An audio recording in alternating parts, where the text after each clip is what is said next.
न्यायालय में मंगलवार को नहीं हो सकी सुनवाई, अब अगली डेट पर होगी सुनवाई। श्री कृष्ण जन्मभूमि का केस लड़ रहे दिनेश शर्मा ने कहा कि मुस्लिम पक्ष हमेशा से मामले को टालने का प्रयास करता रहा है और हिंदू पक्ष चाहता है कि सुनवाई जल्द से जल्द हो। इसलिए इलाहाबाद हाईकोर्ट में हिंदू पक्ष द्वारा एक याचिका लगाई गई थी कि मथुरा में चल रहे सभी श्री कृष्ण जन्मभूमि से संबंधित मुकदमों को इलाहाबाद न्यायालय डायरेक्ट कर दिया जाए। हिंदू पक्ष की याचिका पर इलाहाबाद कोर्ट द्वारा एक आदेश दिया गया था कि मथुरा में लंबित सभी श्री कृष्ण जन्मभूमि से संबंधित मुकदमे अब इलाहाबाद हाईकोर्ट में सुने जाएंगे। इलाहाबाद हाईकोर्ट आदेश के खिलाफ मुस्लिम पक्ष सुप्रीम कोर्ट गया। सुप्रीम कोर्ट में मंगलवार को सुनवाई होनी थी, लेकिन न्यायाधीश के न बैठने के कारण सुनवाई टल गई। अब अगली सुनवाई अगली डेट पर होगी, लेकिन अभी तक नई डेट नहीं मिल पाई है।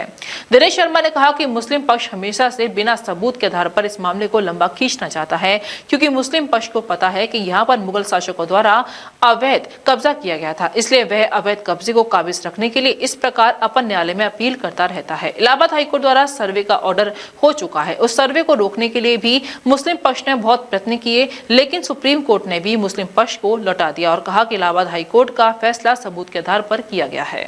मथुरा श्री कृष्ण जन्मस्थान से संबंधित 18 मुकदमे मथुरा कोर्ट में चल रहे थे। हिंदू पक्ष ने हाईकोर्ट इलाहाबाद में याचिका लगाई थी कि मथुरा से संबंधित जितने भी मुकदमा हैं श्री कृष्ण जन्मस्थान से संबंधित, उन सब की सुनवाई इलाहाबाद हाईकोर्ट करे। उसकी याचिका पर इलाहाबाद हाईकोर्ट ने एक आदेश जारी किया था कि मथुरा में भगवान श्री कृष्ण जन्मस्थान से ईदगाह मस्जिद को हटाने वाले जितने भी मुकदमे चल रहे हैं, उन सब की सुनवाई इलाहाबाद न्यायालय करेगा। इलाहाबाद न्यायालय के आदेश के खिलाफ मुस्लिम पक्ष सुप्रीम कोर्ट चला गया। मुस्लिम पक्ष ने सुप्रीम कोर्ट में मांग की थी कि हमारे पास किराए भाड़े के पैसे नहीं हैं, लिहाजा हमारे मुकदमों की सुनवाई मथुरा कोर्ट में ही की जाए। लेकिन आज हिंदू पक्ष और मुस्लिम पक्ष के वक्ताओं के मध्य में बहस नहीं हो सकी, क्योंकि जो माननीय न्यायाधीश संविधान पीठ में चले गए, जिस कारण से आज सुनवाई नहीं हो सकी। अब अगली सुनवाई अगली डेट पे होगी। मुस्लिम पक्ष चाहता है कि मामले को डिले करना, क्योंकि मुस्लिम पक्ष के पास कोई भी सबूत नहीं है जिससे वह साबित कर सके कि विवादित ढांचा पहले बना है। हिंदू पक्ष ने अपने जितने भी सबूत थे प्राचीन न्यायालय में जमा कर दिए हैं। न्यायालय भी सबूत के आधार पर फैसला देगा। अब अगली डेट पर पता चलेगा कि मुस्लिम पक्ष की सुनवाई पर क्या कार्रवाई होती है।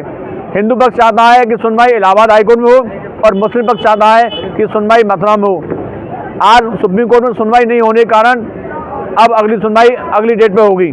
Mathura neuro super speciality hospital emergency सेवा 24 घंटे उपलब्ध। अब आपको नहीं जाना पड़ेगा अपनी गंभीर बीमारियों के इलाज के लिए दिल्ली एनसीआर के महंगे अस्पतालों में, क्योंकि अब आपके मथुरा शहर में उपलब्ध मथुरा शहर के सबसे अनुभवी neuro surgeon doctor Praveen Kumar, doctor Rajat Arora. Mathura neuro super speciality hospital, Radhika Vihar, NH2 near Mandi Chauraha, Mathura.